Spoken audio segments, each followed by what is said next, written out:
Amém?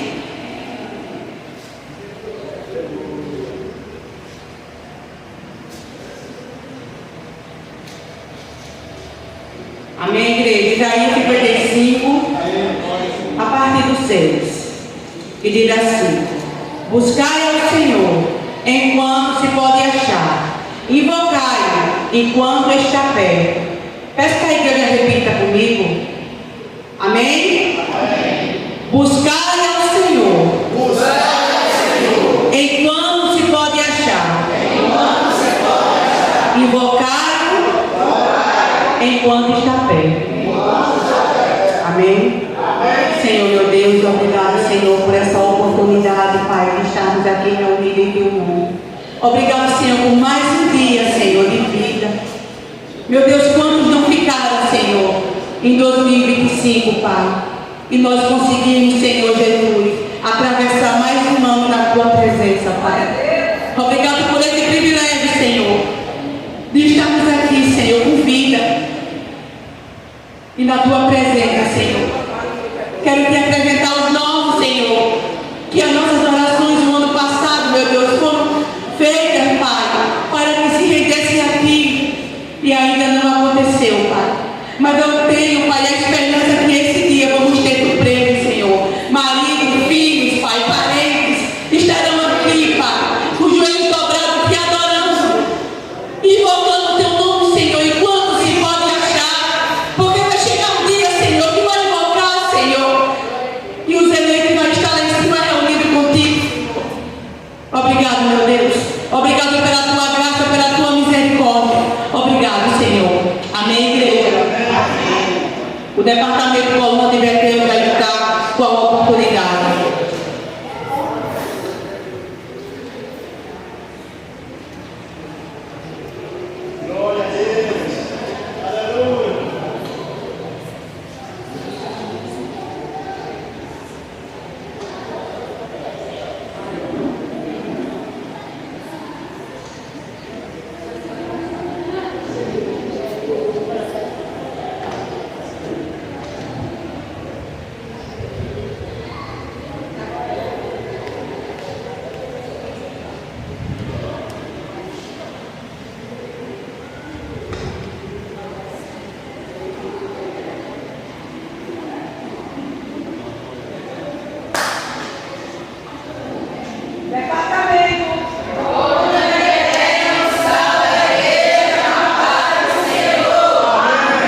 Eu convido o presbítero Francisco para ele louvar agora o ofertório.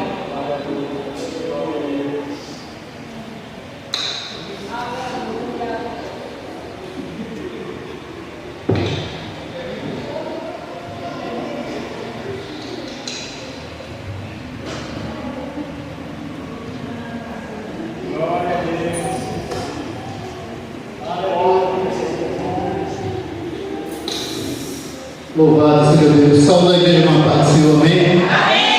Aleluia, Jesus.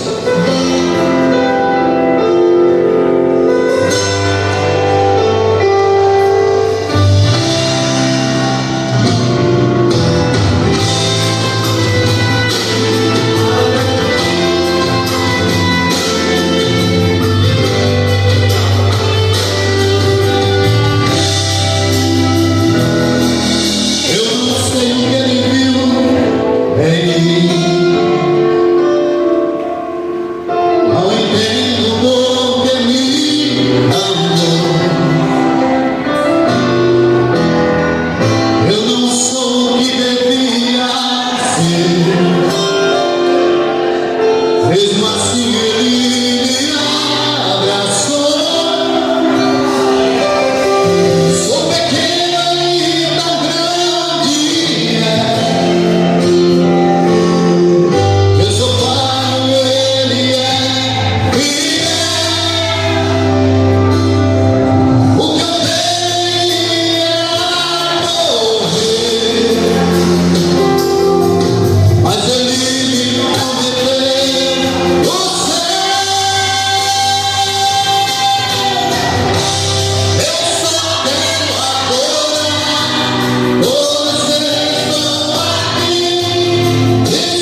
Eu quero agradecer a Deus pela vida dela.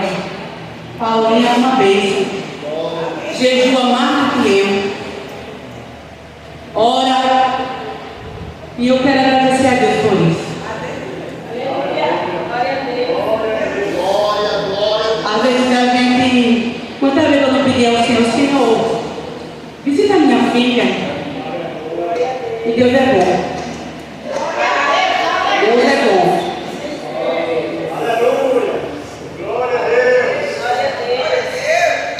Céu da igreja, meu Pai do Senhor. Amém.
eu coloco a comida dela todo dia, e eu não sei o que ela está querendo com Deus, né? E esses dias eu estava muito preocupada com ela, porque eu ia colocar a comida e ela não coloque não.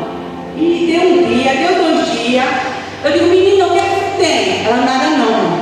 Quando foi o 3º dia, eu me dizer, mãe, eu estou me consagrando a Deus 3 dias, só tomando água. 3 dias, onde muita gente não aguenta. Eu digo, meu Deus, muito obrigada. Quanto tempo eu não pedi ao Senhor para ela orar, para ela buscar a Deus? Eu digo, meu Deus, eu não sei o que ela quer com Deus, mas eu sei que uma coisa ela vai conseguir. E quanto mais a gente busca, mais a gente encontra. A Bíblia diz que aquele que começou a boa obra, ele vai aperfeiçoar. E um dia ela vai chegar onde o Senhor quer. Porque eu levei ela para o caminho certo, para o Deus certo.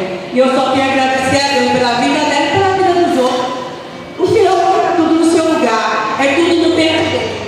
Amém? Peço que a igreja coloque de pé. Convido o presbítero Francisco para orar pelo pastor, pelo dízimo, pela oferta. E eu agradeço ao Senhor pela minha oportunidade. Glória a Deus. Fica as mãos para o altar. Aleluia. Soberano Deus, eterno Pai que está no céu, Senhor, te apresento cada dizimista, cada ofertante, teus filhos de por amor a tua obra, dizima e oferta, para que haja mandamento na tua casa, Senhor. Como sempre falamos, Senhor, recebe primeiro o ofertante e em seguida a sua oferta, dando semente ao que semeia, pão ao que come, multiplicando a sementeira de cada um deles, Senhor Deus, repreende todo mal, todo espírito contrário, migador e devorador. Meu Deus, bendito e amado, soberano, abre a janela do céu e derrama bênçãos sem medidas no nome de Jesus.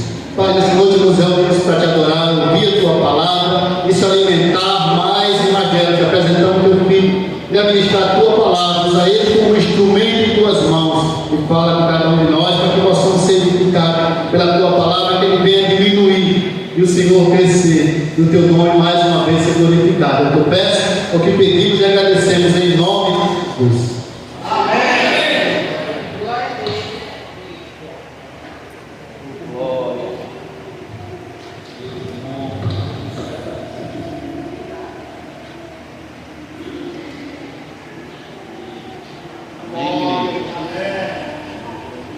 Glória a Deus, amém, amados, a graça e a paz. Abra a sua Bíblia no livro de Levítico capítulo 6. Eu já vi salve os visitantes, está ali, abençoado de Deus. Levítico 26, glória a Deus. Levítico 6, Levítico 6, versículo 12 e 13. Amém? Livro de Levítico, capítulo 6, verso 12 e verso 13, que diz assim a palavra do Senhor: o fogo que está sobre o altar arderá nele, não se apagará, mas o sacerdote acenderá lenha nele cada manhã, e sobre ele porá em ordem o holocausto, e sobre ele queimará a gordura das ofertas pacíficas. O fogo arderá continuamente sobre o altar, não se apagará.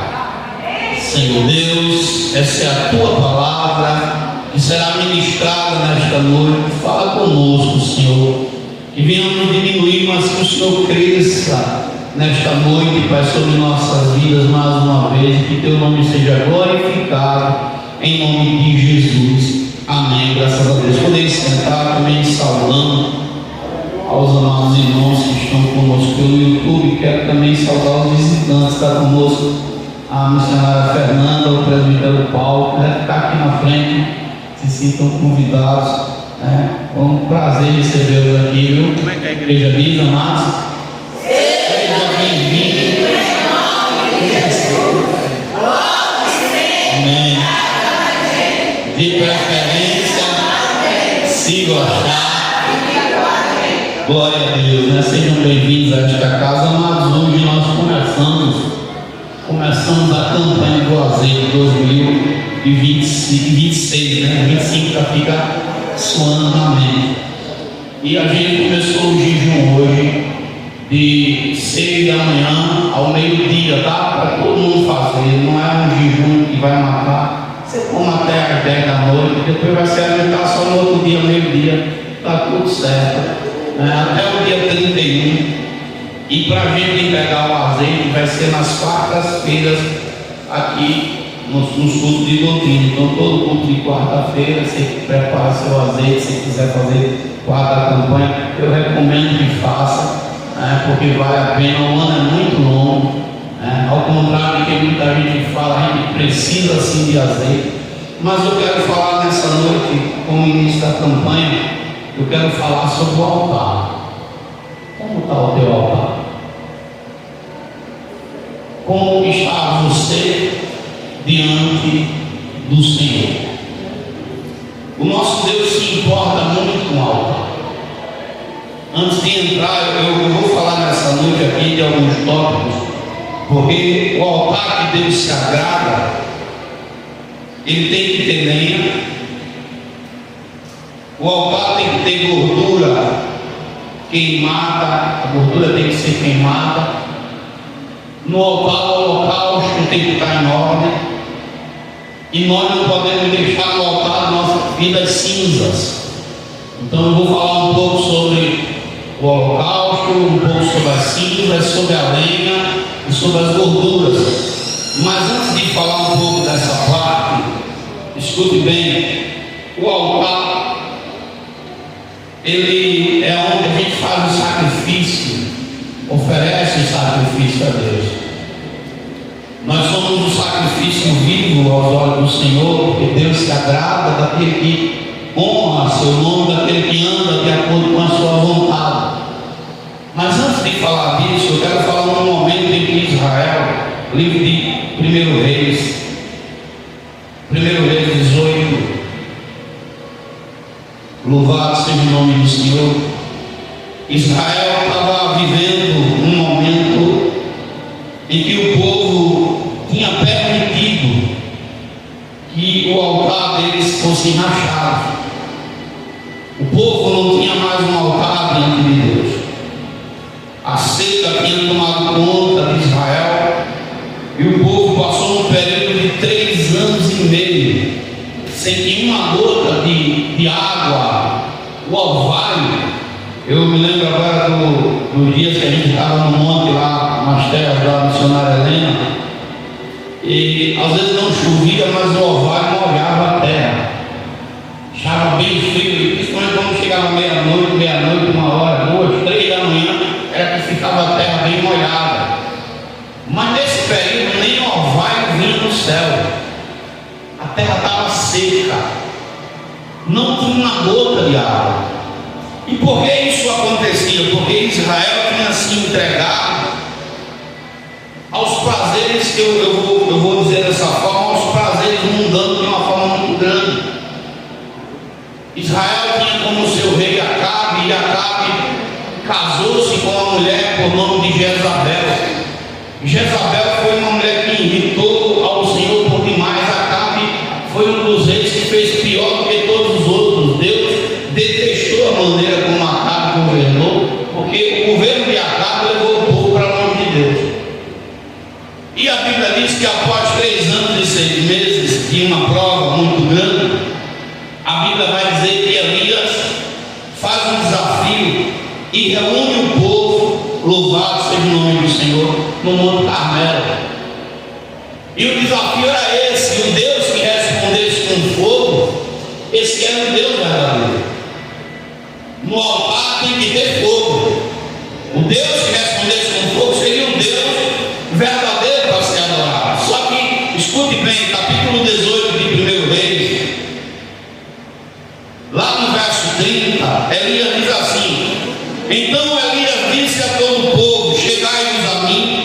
E todo o povo se chegou-se a ele, e restaurou o altar do Senhor que estava quebrado. Irmãos, quantos crentes estão com o altar quebrado? O altar precisa ser restaurado para que a presença de Deus volte a fazer parte da vida daquela pessoa. Eu antes de vir para aqui para casa, a gente sempre recomenda, e hoje, irmão, nada fica em oculto, nada.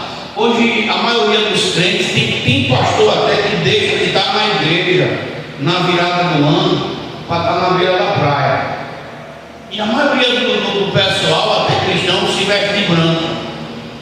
E eu estava vendo uma postagem que essa cultura vem do candomblé, que é justamente o pessoal que no passado se sentia um pouco rejeitado, que eles fazem, vão lá e o povo de Deus está lá no meio. Tem muito crente que não vai na macumba, nunca passou perto de estar perto de macumba, de oferenda, mas no final do ano está lá junto, fazendo oferenda com eles.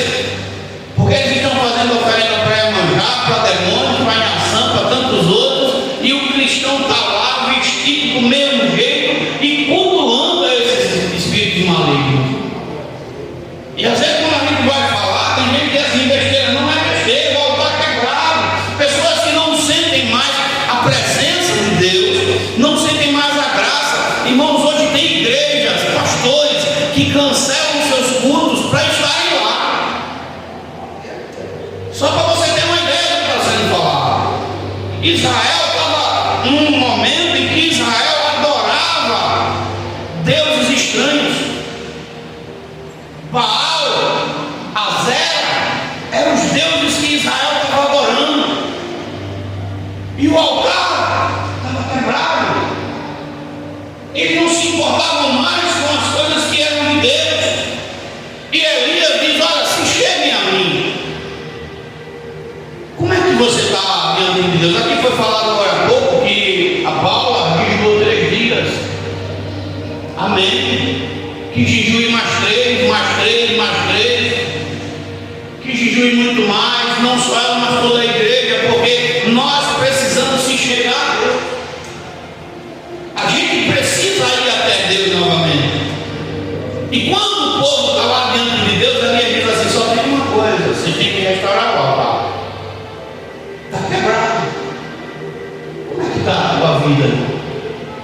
Tem crente que eu estava falando para minha esposa agora quando saí de casa, que nós temos que enfrentar esse gigante que está dentro de nós. Como assim, pastor?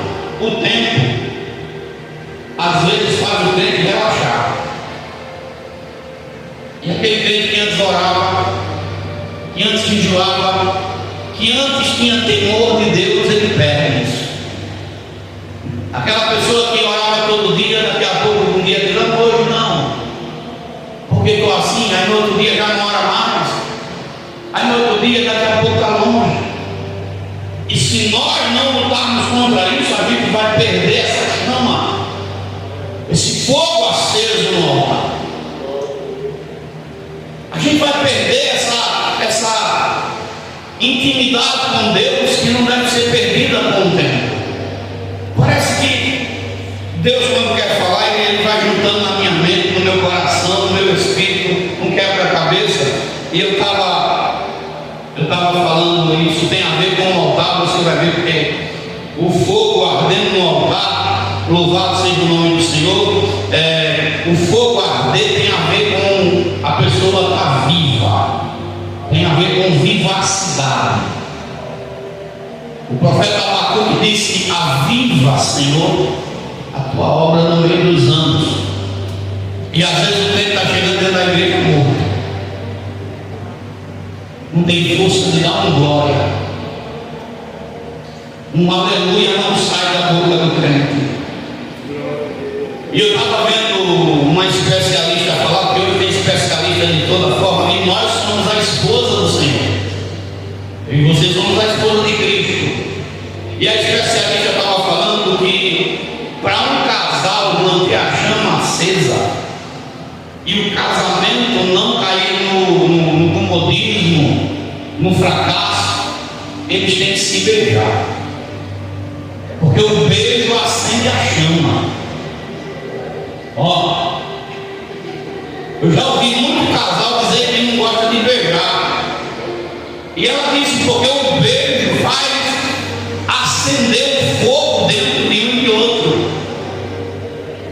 desperta. E ela fez um desafio. Ela disse: você quer ver o seu casamento mudar da água para o vinho, comece a beijar seu esposo mais, comece a beijar sua esposa. E é verdade, irmão, porque isso desenvolve intimidade. Se um começa a beijar o outro, daqui a pouco os dois estão pegando fogo. Em se tratando de Deus, quando eu venho para a casa do Senhor e eu me envolvo com o culto, eu dou glória, sem que ninguém precise me mandar fazer, mas eu de forma espontânea, eu glorifico, eu exalto, eu me envolvo com o louvor, a chama começa a ser acesa dentro de mim. A chama do Espírito começa a arder. Então Elias está dizendo para o povo: olha, vocês querem a presença? Quem quer a presença tem que ir atrás, tem que se envolver. A Bíblia diz, irmãos, escute, porque quem entende as coisas do Espírito pega toda a mensagem. A Bíblia diz que Ruth, ela volta para Belém, e ela agora volta como viúva, junto com sua sogra, Noemi. Só que Deus que muda a história, o Deus que faz tudo novo novamente, proporciona para Ruth um novo casamento. E quem conhece a Bíblia sabe que Deus coloca um Boaz na vida dela. Mas antes dela se envolver com Boaz, ela teve que ficar aonde, irmão? Qual foi a posição que ela teve que ficar para poder Boaz entender que ele era o remedor dela? Nos seus pés. Ela teve que se aproximar dele e deitar nos seus pés. Ela teve que ir atrás. Ela teve que dizer: eu quero que você seja o meu remedor. Eu quero que tu sejas o meu esposo. Não é diferente uma igreja. O Senhor disse: você vai me achar, oh aleluia, quando você me buscar com todo o seu coração. Você é a chama de Deus, Israel, quando você me buscar com todo o seu coração. Então Israel agora precisava da ajuda de Deus. Você não veio aqui, irmãos, só ouvir o pastor, não. Você veio ouvir a voz do Senhor. E nós entramos na casa do Senhor precisando de uma resposta, precisando ouvir algo da parte de Deus. E Deus está dizendo: se chegue a mim, venha até a minha presença, venha até a mim nessa noite. Israel, quando se chega até o profeta, Elias diz assim: olha, só tem uma coisa, vocês precisam colocar esse altar em ordem, porque não dá para estar na presença de Deus de qualquer jeito. Não dá para entrar na presença de Deus de qualquer forma.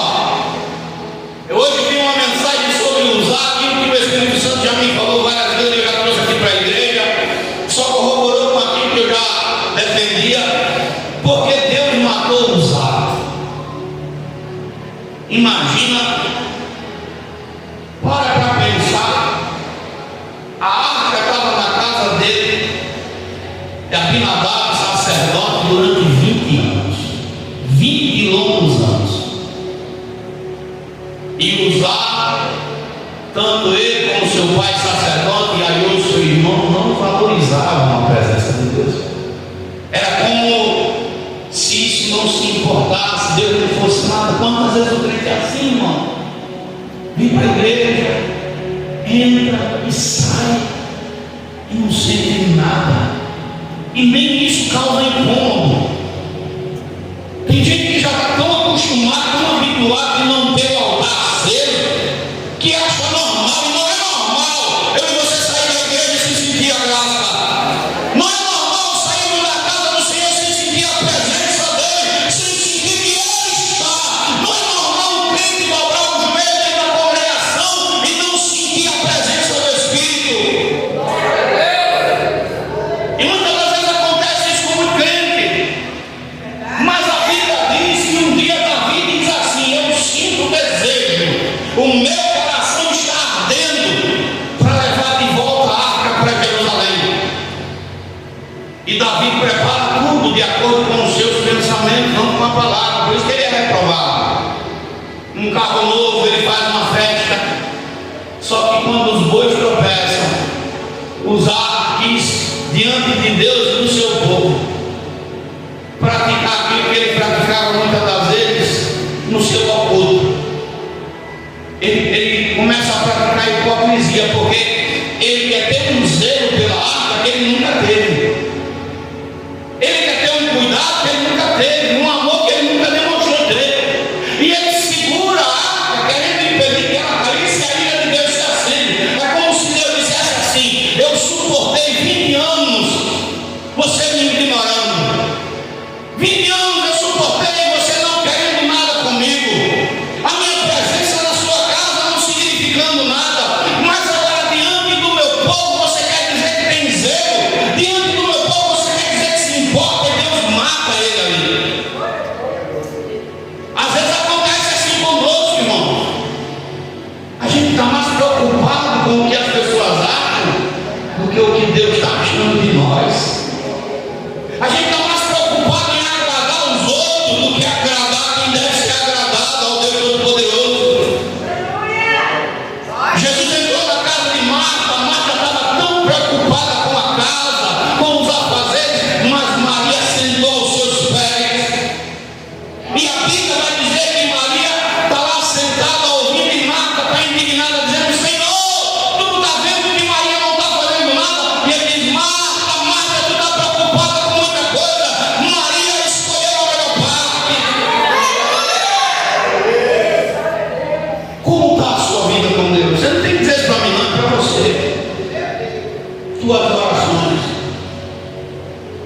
tua santidade. Isso é o que está sendo dito por todo mundo. Tem profetas que ficam dando profetada, mas tem profetas de Deus espalhados na terra. E os profetas estão falando que 2026 não será um ano fácil. Já ouvi muitos profetas respeitados falar: olha, não vai ser fácil. Agora imagine uma coisa: quantas pessoas vão enfrentar esse ano sem a presença de Deus do lado? Deus está contigo, meu irmão. Porque a Bíblia diz que se eu e você estiver com Deus, ainda que a gente passe pelo vale da sombra da morte, a gente não tem o mal. A Bíblia diz que se eu e você estiver com Deus, a gente é maioria. A Bíblia vai dizer que se Ele é por nós, quem ousa ser contra nós? Então o altar, ele representa a presença de Deus. O altar é a minha vida e a sua, diante do Senhor, a nossa vida consertada. Mas o texto vai dizer, é bem claro, que o fogo que está sobre o altar, você, esse fogo que está sobre o altar, a presença de Deus, tem que arder. Tem que arder. Tem que queimar. Irmãos, às vezes eu digo isso porque sinto. Às vezes a gente até quer tomar posições, mas o fogo que está dentro de nós diz assim: não vá por aí não. Vá por esse lado. Não faça dessa forma, não faça dessa. Jeremias não queria pregar, mas a Bíblia diz que o fogo queimava dentro dele, dizendo: abra a boca e prega. Fale. Mas eu não vou falar não, Senhor, porque sempre que eu falo eu apanho, sempre que eu falo eu sou rejeitado, sempre que eu falo eu abro a boca para falar de violência, que o Senhor vai fazer, vai pregar, vai isso e aquilo. E ele disse que quanto mais ele dizia que não pregava, o fogo queimava dentro dele, porque o fogo estava ardendo dentro do altar. Quem tem a presença do Espírito Santo não consegue ficar calado, seja onde for, porque o Espírito ele inquieta. O Espírito diz: fala, abre a boca.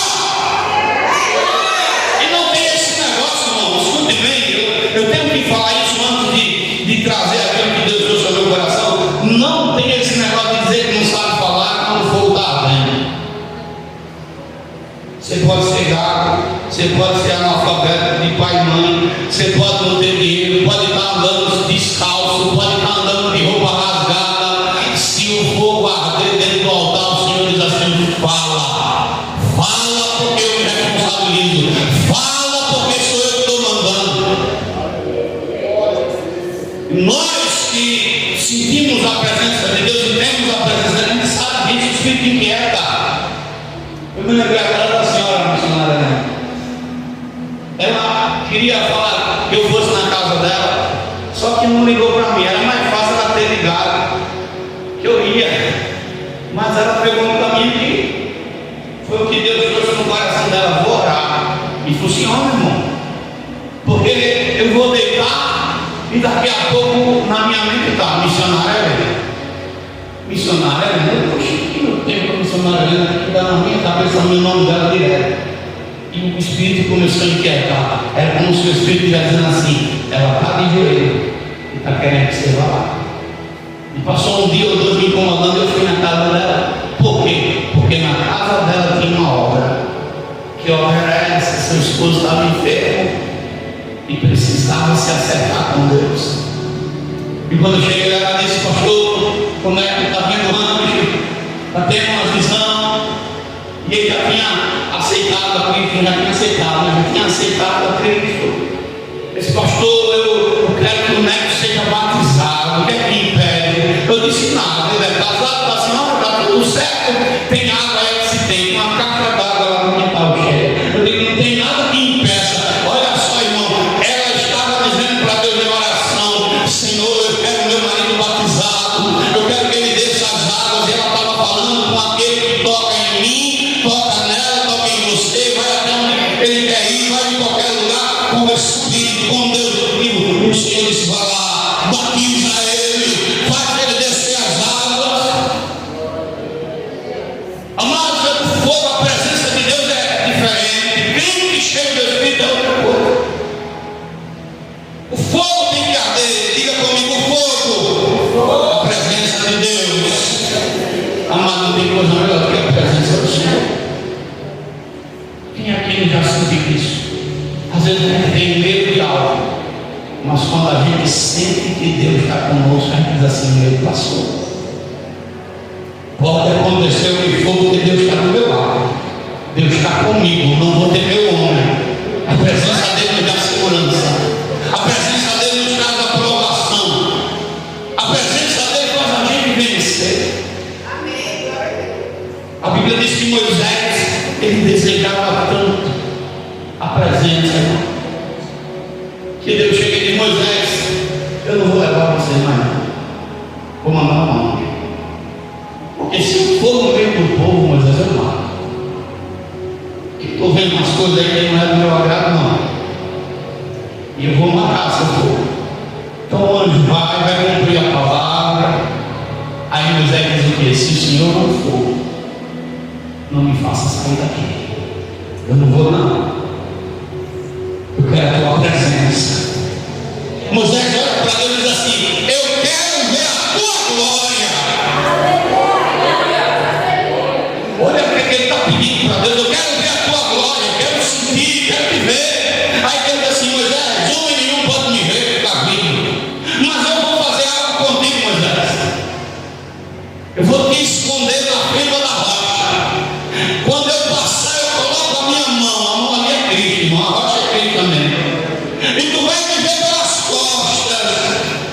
Meu irmão, eu creio que aquele momento para Moisés foi algo tão sublime, porque só ver as costas de Deus é algo maravilhoso. Tu vai me ver pelas costas, Moisés. Aí Deus olha para Moisés e diz assim: Moisés, eu vou ter misericórdia porque eu quiser ter misericórdia. Vou usar o meu combate porque eu quiser usar.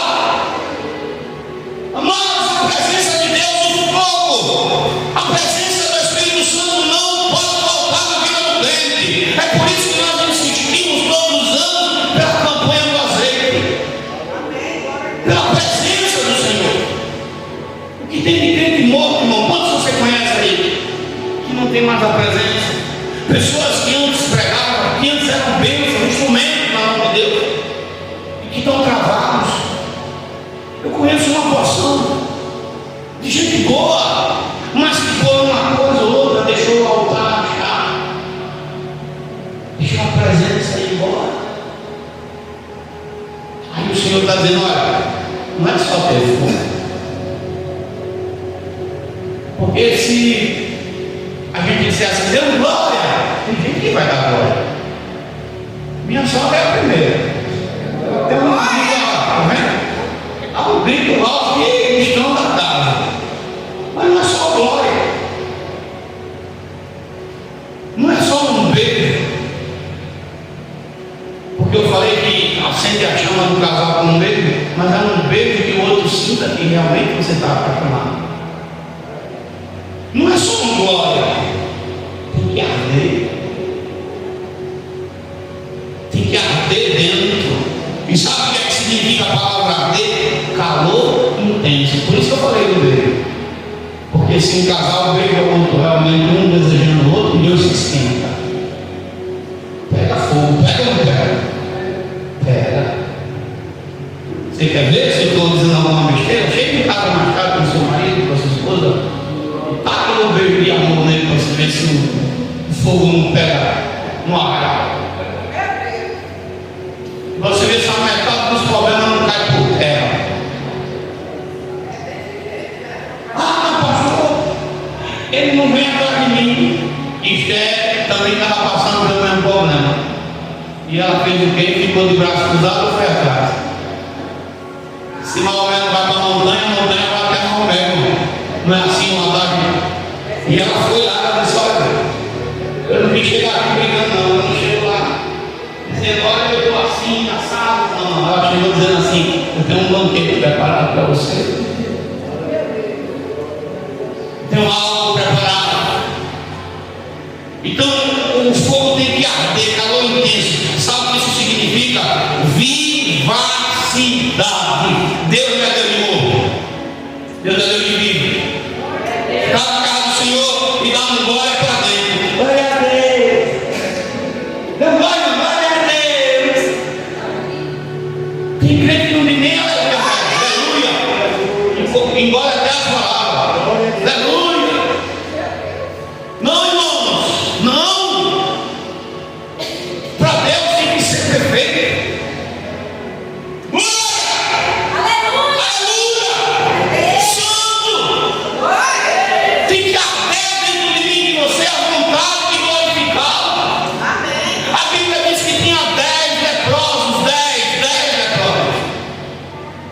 Todos foram curados, mas somente um volta para agradecer e volta dando glória. Ele volta gritando, dizendo: ele é santo, ele é fiel, ele é digno, ele é poderoso. Irmãos, nós somos privilegiados, porque quantas pessoas não estão mais entre nós, nem viraram o ano. Quantas pessoas agora estão no leito. Então esse fogo tem que arder. Ah, pastor, eu sinto que a minha fé travou. Então destrava isso hoje.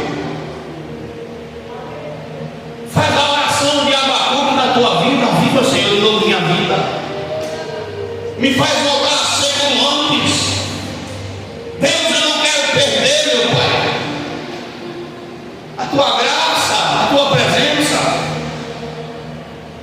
Eu tenho 30 anos que estou com minha esposa.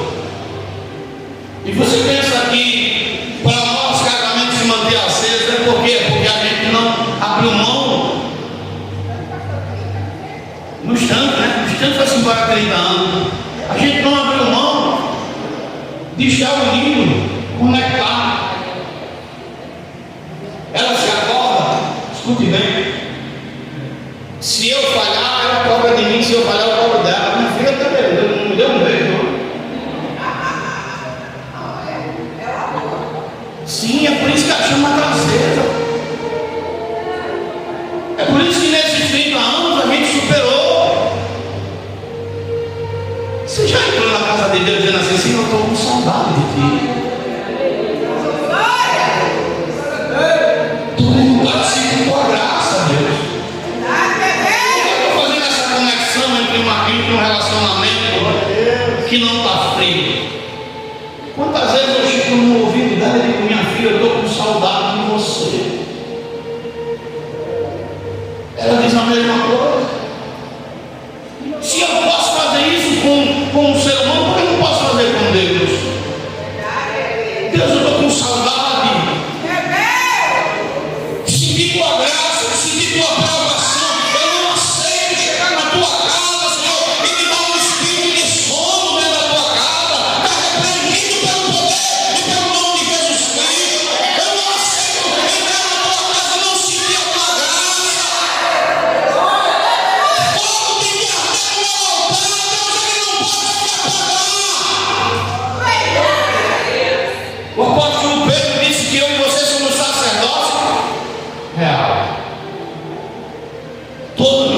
somos sacerdócio real, geração santa. Então cada um de nós tem a responsabilidade de manter o altar aceso. Você é sacerdote, então essa palavra é para você e é para mim. Falou mais o Senhor dizendo: dá ordem a Arão e a seus filhos, dizendo: esta é a lei. É lei. Você não pode entrar na minha presença frio, porque se você tiver frio, eu não suporto. Se tiver morno, pior ainda. É lei. Você tem que entrar na minha presença aceso. O fogo tem que arder. Você não pode entrar na minha presença como se estivesse entrando na presença de qualquer um.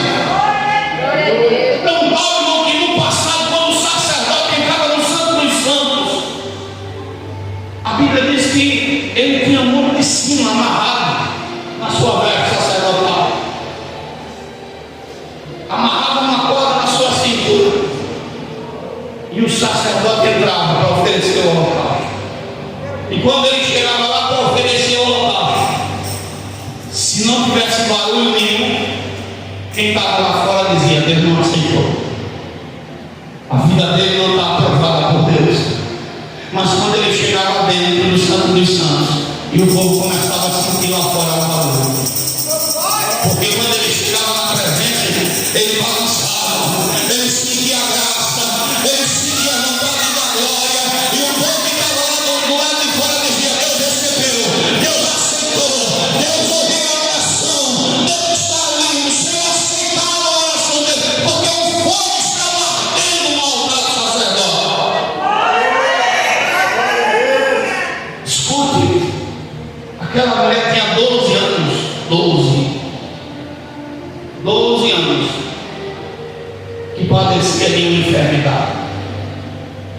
E a Bíblia diz que os médicos já não queriam mais nem cuidar dela. Tinha gasto tudo que tinha. Porque assim que o mundo nos trata, enquanto a gente tem algo para oferecer para o mundo até fica dando paliativos, mas quando a gente não tem mais nada, ele nos descarta como se nós fôssemos objeto.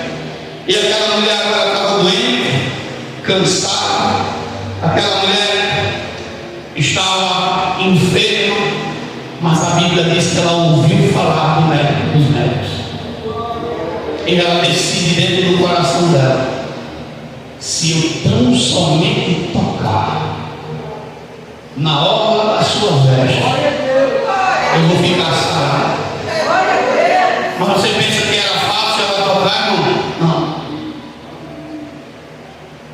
Deixa eu dizer para você, eu tenho alguns problemas de comorbidade, né? Quem me conhece sabe disso.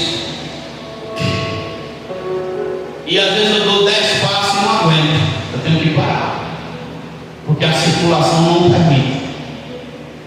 Fico em cima do escada para fazer serviço, meu Deus do céu, minhas pernas queimam, as nádegas queimam, fica a ponto de que as pernas querem arrancar, mas eu insisto. Em muitos momentos eu tenho que parar, botar a mão nos meus joelhos e me abaixar para a circulação voltar ao normal. Às vezes até aqui pregando, eu já tive momentos que eu preguei aqui e eu prendei nas calças porque eu não segurei a urina. Pra você ter uma ideia. E muitas vezes doendo, com dores.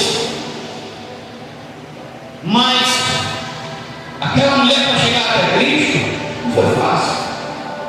E olha que eu vim descobrir essas enfermidades, não ia pegar. Ela tinha 12 anos, já estava tudo crônico nela. Então ela tinha muito mais problema do que eu. Mas ela disse: eu vou tocar nele. Mas não era só o corpo dela que estava dizendo que ela não fosse. A lei dizia que ela não podia ir.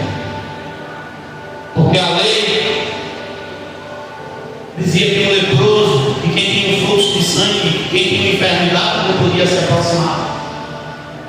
E não era só a lei, a multidão impedia também. Eu me lembro dessa cena, ela não saiu da minha mente. Adriana gestando do Davi, foi do Davi, foi do Natal, barrigão. E a gente decidiu ir de trem para Maceió. E fomos de trem, a viagem até tranquila por aí. Mas quando foi para voltar, a gente disse: vamos pegar o trem logo, vamos mais cedo para pegar a cadeira, ficar sentado. Irmão, está tão tranquilo sentado no trem. O trem quebrou sem nem sair do lugar. Eu não entendo um negócio desse. O trem quebrou. Aí quando disseram: o trem quebrou, tem que ir para outro trem. Irmão, uma multidão de gente se levantou. Você pensa que ninguém estava preocupado se tinha gestante, se tinha velho, se tinha criança? Não, irmão. E eu fiquei assim, defendendo minha esposa um pouquinho, e uma multidão. Agora imagina naquele tempo. Uma multidão cercando Cristo. Uma multidão querendo que Jesus resolvesse os problemas dele, mas só tinha uma mulher naquele momento que estava disposta a arriscar tudo para tocar nele. Olha, Senhor, eu vou te tocar, eu sacrifico o meu corpo, mas eu te toco. Olha, Senhor, eu vou te tocar, eu posso morrer por conta da lei, mas eu te toco. Olha, Senhor, eu vou te tocar, a multidão pode dizer o que for, pode tentar me impedir da maneira que for, mas eu vou chegar, eu vou tocar. Às vezes tem coisa que nos impede, tem, irmão, tem dias, escuta, porque eu faço isso, você passa também. Tem dias que tudo corrobora para a gente não ir buscar a paz do Senhor. Tem dias que parece que as trevas querem nos agarrar para a gente não chegar até Cristo. Mas o Senhor está dizendo: venha, venha. E aquela mulher toca. Quando ela toca, a Bíblia diz que ela é sarada no seu corpo, mas faltava algo dela ser sarada. E o texto que eu quero ler com vocês, é por isso que eu quero ler, porque o fogo no altar dela estava aceso. Capítulo 5 de Marcos, verso 31. E disseram aos seus discípulos: vês que a multidão te aperta e dizes quem lhe tocou? E ele olhava em redor para ver a que isto fizera. Então a mulher sabia o que lhe tinha acontecido, temendo e tremendo. Olha como ela fala: temendo e tremendo. Ela estava diante de Deus, o altar aceso. Porque quem é tocado pelo Espírito Santo sabe, irmão. Quem é tocado pelo Espírito Santo não tem como esconder. Não tem como esconder uma cidade edificada na rocha. Aquela mulher veio temendo e tremendo e disse: foi eu que toquei. Eu senti a tua graça, eu senti a tua presença, o Senhor me tocou. Porque se a gente for olhar direitinho, foi Jesus que tocou ela que tocou o Cristo, não. Porque na hora que ela chega lá por fé, a presença, a unção, a virtude sai. Ah, como eu desejo que essa igreja fosse agora batizada, e quem já é batizado seja renovado com a presença do Espírito. Irmão, quem chega do Espírito Santo é uma história. Deus está dizendo: lá, esse altar é a minha presença. Deixa ele queimar. Se entrega. Você sabia que tem gente que tem dificuldade de se entregar? Eu sempre faço essa comparação com a minha esposa, porque a experiência que eu tenho é ela. Me casei com 21 anos, e nos primeiros anos parecia que a mulher não era minha, não. Estou casado, mas é aquela coisa que parece que ela estava morta. Porque ela sempre colocava um problema na frente. Minha sogra está aí e não me deixa mentir. A gente casou com um sacrifício para fazer a casa. Quando eu estou dentro da minha casa, penso que está tudo em paz. Eu chegava em casa, a esposa estava com a cara desse tamanho. O que é que tu tem, mulher? É um vizinho. Eu não casei com o diabo, tem vizinho não, casei com o povo. Não, casei com o vizinho. E pense, eu dizia: rapaz, eu faço tudo. Eu faço tudo e ela não muda essa cara. Porque o problema era com o vizinho, não era comigo. Mas ela achar que o problema do vizinho atrapalhar a gente. Quantas vezes você faz isso, irmão? Você tem um problema com o marido, quer descontar em Deus. Tem um problema com o filho, quer descontar em Deus. Tem um problema no trabalho, tem um problema financeiro, tem um problema de saúde. E Deus está dizendo, mas o que eu tenho a ver com isso? O que é que você está fazendo pegando o seu problema no lugar de colocar nas minhas mãos para quem resolver junto? Você chega e quer colocar em mim esse peso que eu não mereço. Aí estou eu, olhei para casa, porque o marido que ama faz sacrifício. Olhei para casa que eu tinha feito com tanto amor. Eu disse, o problema é a casa, então vamos sair daqui. E a gente foi morar na casa que era da avó dela, menorzinha, bem acanhada. Mas eu dentro de mim eu disse, mas pelo menos a mulher é minha. Pelo menos eu vou estar com a minha esposa bem. Mas quando eu chego na casa, pessoal, a cara dela ficou pior. Eu disse, minha filha, era o vizinho o problema lá, agora quem ela dizia, ela é de mim. Meu sogro.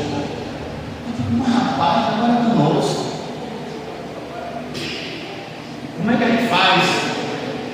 E estou lá, a gente tinha comprado aquele terreno que eu moro hoje, e eu fiquei dentro do meu coração dizendo, também agora eu não faço casa mais pegada com parede de vizinho, nem também mais pé de sul, vai ser parede separada, vai com o beco de um lado, o beco do outro. Eu quero ver o que essa mulher vai dizer agora.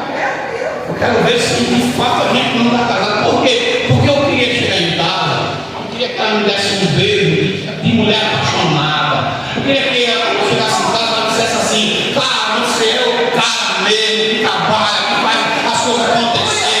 Eu queria isso. Você está entendendo a mensagem? É o que Deus deseja de mim e de você, que a gente chegue aqui e diga, Deus, Deus. Amém. Pode estar pegando fogo aí fora, mas aqui eu sei que eu tenho um Deus que eu posso crer, que eu posso confiar, que vai me defender em qualquer circunstância. E demorou, irmão. Só que aí foi para ele que a gente se converteu. E eu cheguei na porta do quarto e disse, Deus, o Senhor deu uma mulher complicada demais. E é o Senhor que entende ela melhor que eu, Pai. Ou o Senhor que a fez. Então me ensina. E quando ele entra, aí eu nem estava mais nem preocupado. Como eu estava lá, não era assim mesmo, fazer o quê? Quando foi num dia, foi como se uma flor desabrochasse. Eu senti um beijo de verdade. Eu senti um abraço de verdade. Eu senti Deus dizer assim, agora esse casamento está na minha mão. Agora é diferente. Agora você está fazendo aquilo que eu queria que você fizesse o tempo todo. Como é que você está entrando na casa de Deus, irmão? Conta a tua mente agora. O fogo tem que arder aonde, irmão? No altar. Aí o texto vai dizer, o sacerdote acenderá a lenha nele cada. Quem é que tem que acender a lenha? O sacerdote. Quem é a lenha nesse contexto? A lenha significa a nossa vida. A lenha é você, sou eu. Está acesa. Essa lenha está em ordem. O sacerdote tem que acender a lenha. Olha só, Deus está dizendo, não é minha responsabilidade. Acender esse fogo é sua. Porque a minha presença já está aí, mas é você que está deixando ela se apagar. Acenda esse fogo dentro de você nessa noite. Deixa o Senhor fazer. Coloque na mão dele que você não consegue, irmãos. É tão bom quando a gente coloca diante de Deus as coisas e a gente sossega. Eu aprendi isso, eu aprendi e não quero abrir mão. Porque a Bíblia diz que sejam conhecidas diante de Deus todas as suas petições. Diga para ele, Senhor, eu tenho isso aqui, eu preciso resolver esse problema. Não é para o irmão da esquerda, para o irmão da direita que a gente tem que falar, é para Deus. Deus vai na minha casa. Vem cá assim. Eu vi um vídeo na internet que viralizou. A mulher estava orando, ela disse, vem cá, Jesus, o meu quarto precisa de uma porta. Vem cá, Jesus, olha para o meu armário.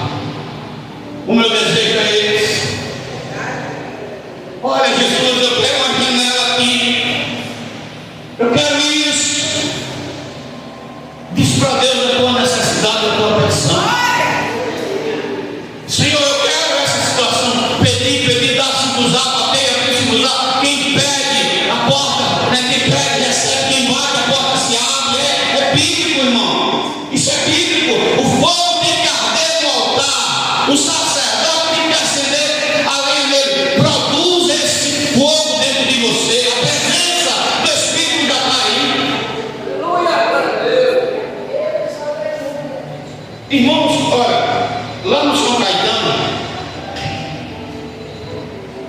o irmão Adriano é o último que entrou mais recentemente, né? Se for olhar, né, o último, o irmão Adriano.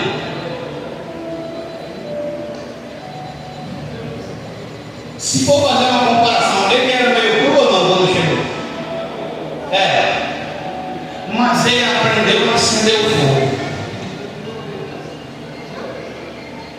E você pode ver que quando tem um culto que o fogo está ardendo, ele já bate, daqui a pouco vem marchar para lá, e marchar para cá, e pular para cá, e eita! E não era fingimento de nada, não, irmão, porque o fogo estava ardendo no altar dele. Ele estava se envolvendo com Deus. Eu, quando fiz parte da Adventista, a gente fazia campuri. Isso é uma coisa na minha infância que marcou, eu gostava muito. Era aquele soldado, vestido de soldado, desbravador, e a gente fazia acampamentos. Hoje não, que as coisas estão mais diferentes. E naquele acampamento, a gente foi para dentro da mata. Acho que foi por aqui nessa parte de lá. E o desafio era acender uma fogueira com um palito de fósforo. Olha só. E cada um tinha as barracas, tinha que acender com um palito de fósforo, porque era um teste de sobrevivência. Se você se perdesse numa mata, tivesse uma caixa de fósforo, tem uns 30 palitos, pelo menos você tinha 30 dias para não morrer de frio lá dentro. E eu gastei toda a caixa inteira. Não acendeu foi nada. Mas o Gil, meu primo, ele fez a fogueira. Dentro da fogueira, bem escondido, ele não deixou que vento nenhum batesse, deixou bem fechadinho. Foi na mata, pegou as folhinhas mais secas, os gravetos secos, e dentro daquele espaçozinho na fogueira ele deixou uma camazinha tipo lá, daquelas coisas, daqueles gravetos, e ele foi lá dentro e acendeu, e fora. Ele foi o único que acendeu a fogueira com um palito de fósforo. Você sabe o que é que eu disse para mim e para você? De tudo que você tem que guardar, guarda o teu coração, porque é dele que depende as fontes da vida. Às vezes você chega diante de Deus, o altar não acende porque o coração está aberto para coisas que Deus já mandou que você zele e feche. Às vezes o inimigo está tendo acesso em um lugar que não era nunca para ele nem bater na porta. E o fogo não acende porque o Espírito não está morando no coração. O que você tem que criar no coração hoje para o fogo manter-se aceso? É perdão, perdoa. Porque não é porque a gente é batizado com o Espírito Santo que o altar não tem cinza, não tem. Às vezes a lenha está pegando, a gente está sentindo a graça, a gente está pulando e se esquece que as cinzas estão ficando acumuladas. E o sacerdote diz: tem que tirar as cinzas. E sabe o que é que as cinzas representam? Arrependimento. Quando eu tiro as cinzas do meu altar, eu estou dizendo: Deus, me perdoa pelos pecados, por algo que eu tenha feito. Eu vi um meme agora na internet, um camarada batendo na porta do céu, o nome dele Júnior. Aí chega lá na porta do céu e disse: meu nome está aí. Eu disse: como é que teu nome é? Júnior. Disse: você é aquele crente que está lá na terra, e quando alguém dizia alguma coisa, você ficava logo bravo e dizia: sou crente, mas não sou bem, que seu nome está aqui não. O capeta disse: não, voltei para lá, vem, e o nome está cá comigo. Tem gente assim que é cristão, mas a vida precisa ser transformada, a vida precisa ser tratada por Deus, precisa de arrependimento. Qual é a área da sua vida que você tem que tirar a cinza hoje, irmão?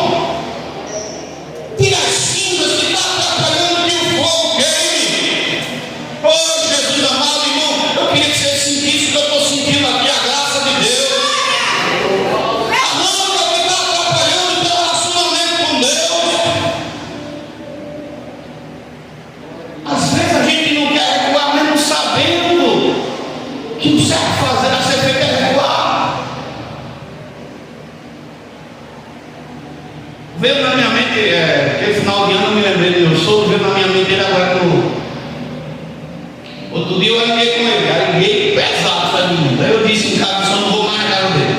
Não vou mais, olha, amanhã você vai, é sua mãe, naquele velho chato, eu não quero nem conversa mais com ele, de jeito nenhum.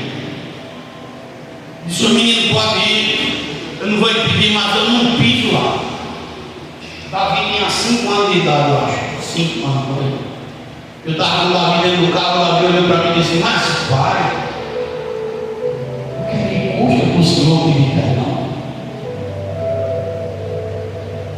Mas pai, e eu olhei para o Davi dentro do carro e vi Deus purinho falando na boca dele. O que me custa para você que é crente recuar um pouco? O que custa para você, irmão, liberar perdão para alguém que está precisando? O que custa relevar? E eu peguei, olhei para o Davi e disse, você está certo. Dei marcha ré no carro, fui bater na casa do meu sogro, dei um abraço dele na sala, fizemos as pazes e o mal foi quebrado. Porque de fato, eu tinha o conhecimento de Deus e ele ainda não tinha. O Espírito Santo estava dizendo dentro de mim, filho, você vai me perder porque não está querendo liberar perdão. Você vai perder a sua graça com Deus porque você não quer recuar. Os crentes são assim, irmão, que se mantêm no orgulho. Esses dias eu tenho visto na vida de alguns aqui na casa mesmo, dizendo, rapaz, você vai se manter nesse pedestal aí, vai ficar durando, torrando. Esses dias, está até na foto, não tem nem como ela dizer que não foi. Eu até disse pro Aldo, sabe, né? Esse aí deu uma tacada segura na tia agora. Segura. No encontro aqui no amigo secreto. Ela nem imaginava que ele comprou um par de aliança. Nem imaginava que ele ia fazer uma declaração de amor. E se você olhar na foto, tá ali no meu celular, a cara dela tá assim, becando assim. Olhando para o marido sem acreditar. Eu disse, agora tem que comer caladinha, assim. E ele sentiu que se ele insistir nessa pegada que o Senhor ensinou para ele, as vitórias vão vir de forma tremenda na casa dele. Sabe por quê, irmãos? Porque às vezes a gente pensa que a vitória está em a gente ter razão, e às vezes perder a razão é sinônimo de ter vitória também, sabe? Deixar que Jesus defenda, deixar que ele fale pelo mal, deixar que ele tome a frente. Nós não andamos mais só, irmão. Temos um Deus do nosso lado, ele se preocupa. Ó, o Deus que eu sigo e que você segue, eu deixo de ser crente agora. Se o Deus que eu sigo e que você segue, ele não se preocupa com o dinheiro na nossa vida, não se preocupa com a nossa saúde, com o nosso sono, com a nossa alimentação, com a nossa salvação, com tudo. Tudo sem imaginar que se preocupa. Pensa num Deus diferenciado, é o nosso, irmão. Por isso agora ele está dizendo, o fogo tem que arder, tem que acender essa lenha. A lenha é a sua vida, é a minha. O holocausto é o sacrifício. Agora ele tem que estar em ordem. Deus não gosta de crente desorganizado. Como é que você quer receber Deus na sua vida? Todo pronto. Todo pronto. Fui na casa de uma senhora aqui embaixo, na época, eu não me lembro quem estava comigo lá. Meu irmão, a casa da mulher, acho que é menor que esse quadrado aqui. Poxa, menor. Irmão, bosta de galinha, bosta de cachorro, panela velha trepada, sabe, velho? Meu irmão, que casa era aquela? Uma bagunça tão grande nesse mundo. Que eu, quando cheguei perto daquela mulher, eu não botei nem a mão, a cabelo já ficou manifestada. Eu disse, esse daí manifesta-se nem a sua mandar. Mas sabe por quê, irmão? Porque o ambiente já estava tão desorganizado, tão sujo. A vida daquela mulher estava tão atrapalhada, toda troncha. Para que Deus vai entrar num lugar assim? Ele é rei. Isso tanto se leva para o lado físico, como para o lado espiritual. Como é que você quer que Deus entre na casa que você nem está botando ela em ordem. Essa aqui põe a tua casa em ordem. Porque senão tu morre. O holocausto significa organização, está em ordem, né? O holocausto, olha o texto, acenderá nele toda manhã, e sobre ele porá em ordem o holocausto, ou seja, o sacrifício não pode ser de qualquer jeito. E para finalizar essa mensagem, a gordura tem que ser queimada, queimar a gordura. Sabe o que é que Deus está fazendo? Eu quero ser o melhor. Eu quero ser o melhor.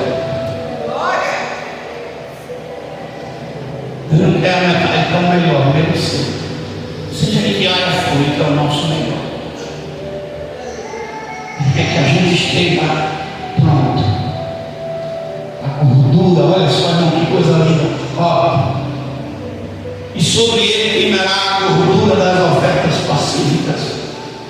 Deus está olhando, está dizendo assim: está vendo essa filha minha aí? Ela entrou na minha casa, deu o melhor dela. Se o teu melhor, irmão, é algo insignificante para alguém, mas para Deus não, é o teu melhor. Senhor, só o meu melhor. É o melhor do mundo, é o melhor da minha vida, é o melhor do meu tempo, é o melhor. Porque se eu consigo dar o melhor para a minha família, por que eu não posso dar para Deus? Deus não quer que a gente dê a Ele o resto de nada. A gente não quer, irmão. Imagina.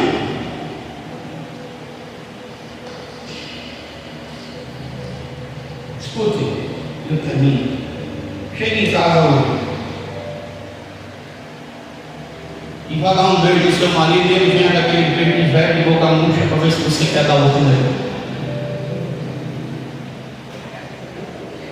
Agora chega em casa e quando você for dar um beijo, ele pega pelo seu pescoço, pega no cabelo dele, um beijo de cinema, sai daqui e dá outro. Estou falando sério, duvido que alguém não queira. Chega perto da mulher e ela está com um cheiro de cebola, depois você quer dar outro beijo nela. Mas chegue perto dela, ela esteja como uma rainha bonita, arrumada, seja como uma mulher virtuosa, que está em provérbio, que ela pode trabalhar o dia todo, mas de noite a sua lâmpada não se apaga. Para você ver se você não quer dar um beijo da dor, da terra a mim. Com Deus não é diferente, irmão. Com Deus não é diferente. Quanto mais eu me dedico para Ele, se dedica para mim. E tem crente que precisa rever a sua maneira de cultuar a Deus, rever a sua maneira de estar na presença do Senhor. Se até a tristeza pula, irmão, imagina nós. Se até a tristeza na presença de Deus ela salta de alegria. Então nós estamos começando a campanha. Primeiro, escute, porque isso é uma direção para você. Vai de lá, se levanta, lava o rosto, unge a cabeça, porque está na briga. Toma um banho, vai lá, vai achar melhor, se não quer lavar o rosto, toma um banho, unge a cabeça e vai jejuar. Não é para ficar dormindo, não, é para se levantar. E aquelas 6 horas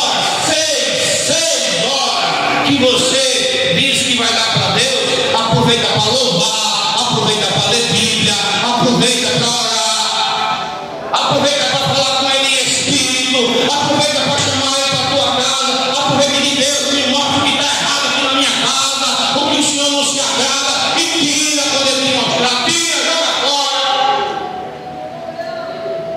Aproveita, chama Ele para perto. Senhor, fica comigo essa manhã. Você vai ver no final do mês como é que vai estar a tua vida.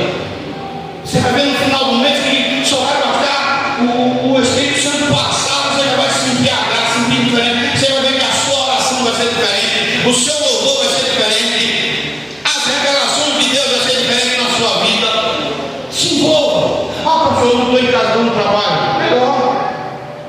O telefone dá para pegar no rolo, pega, você não tem fone de ouvir, bota no ouvido. Se não pode ouvir e alguém não tem, bota no fone, se pode ouvir, bota para tocar. Ela varrendo a casa da patroa, aí o telefone tocando, você cantando, louvando, adorando. A paixão do meu trabalho, eu não posso parar novamente, está ligada no céu. Paulo disse: eu vou louvar em espírito também, vou orar em espírito. Aproveita, não deixa o fogo se apagar. A mensagem dessa noite é essa: acende essa chama que o diabo estava tentando apagar dentro de você. Não há receita mágica não, irmão. É envolvimento. Por que a chama? Eu estou falando de mim porque eu não posso falar de outra pessoa. Pode olhar para meus filhos. Por que a chama entre nós não se apaga? Porque eu abraço, porque eu beijo, porque eu me preocupo, porque eu sou igual a ele também. Eu pego no pé e reclamo. Com todos eles, sou chato, muito dia quando tem que ser chato, até que a sogra aí. Sou. Vamos deixar a chama apagar. Então nessa noite eu passei 15 minutos já, né? Acenda essa chama novamente. Vamos ficar de pé. Aleluia. Na quarta-feira é o primeiro passo.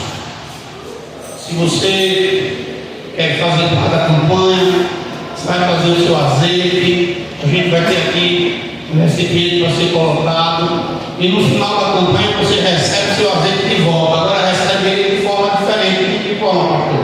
Recebe ele consagrado. Recebe esse azeite debaixo de jejum, debaixo de oração. Mas pastor, por que a igreja faz? Porque nós precisamos. Na quarta eu vou fazer uma mensagem sobre isso. Porque a gente vê muita gente falando: não precisa ungir. Precisa, não. Precisa.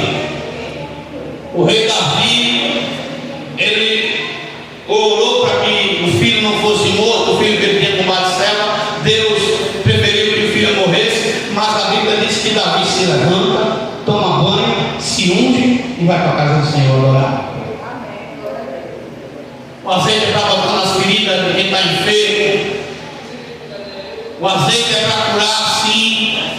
Serve para tanta coisa, serve para remédio, serve para tomar um azeite diferenciado. Olha que ele não está aqui hoje, mas ele está na casa da minha tia. Manuel morreu, irmão, ele foi morto. E Deus o ressuscitou lá no Macajé. Aí aqui para dar testemunho. E foi qual azeite que passou? O azeite da campanha. Esse azeite da campanha de janeiro. Que Deus trouxe ele de volta à vida. Meu Deus, tanta bênção que já recebemos por causa dessa campanha. Essa igreja que nós estamos aqui hoje foi por causa da campanha do azeite. Se eu fosse contar a bênção financeira que Deus já me deu por causa dessa campanha, meu Deus do céu, portas abertas que eu jamais poderia imaginar que se abriria, mas através da oração, através da graça de Deus. Então faça a campanha, porque azeite não se vende, azeite não se empresta, azeite se consegue de joelho no chão. Amém, irmão? Senhor Deus e Pai poderoso e santo, a tua palavra foi ministrada. Eu não estou levando nada para minha casa, Pai. A tua palavra diz que o fogo tem que arder sobre o altar e ele não pode se apagar. A tua palavra diz que o sacerdote deve acender a lenha todas as manhãs, colocar em ordem, tirar as cinzas, Pai, queimar a gordura pacífica. Deus Todo-Poderoso, nós não abrimos mão da tua presença, da tua graça, do teu Espírito nas nossas vidas. Pai, enche a tua igreja na presença do teu Espírito Santo. Meu Deus, porque é com a tua presença que vencemos. A tua palavra diz que a unção, ela quebra o jugo, Pai. Meu Deus, a gordura despedaça todo o jugo, Pai. Em nome de Jesus, enche a tua igreja com a tua presença, com a tua graça. Eu apresento este culto e te dou graças por ele no nome de Jesus. E a igreja diz: amém. Só para reforçar, domingo 9 horas da manhã, escola bíblica, tem um compromisso conosco. O tema é a Santíssima Trindade. Vale a pena estudar. Amém, irmão? Abra vossas mãos, que o Senhor Ele te abençoe, o Senhor Ele te guarde, o Senhor faça resplandecer o seu rosto sobre ti e Ele tenha misericórdia de ti. O Senhor sobre ti levante o seu rosto e Ele também te dê a paz. Que o Deus de Abraão, o Deus de Isaac e o Deus de Israel habite com todos. A igreja diz amém. A paz do Senhor para todos.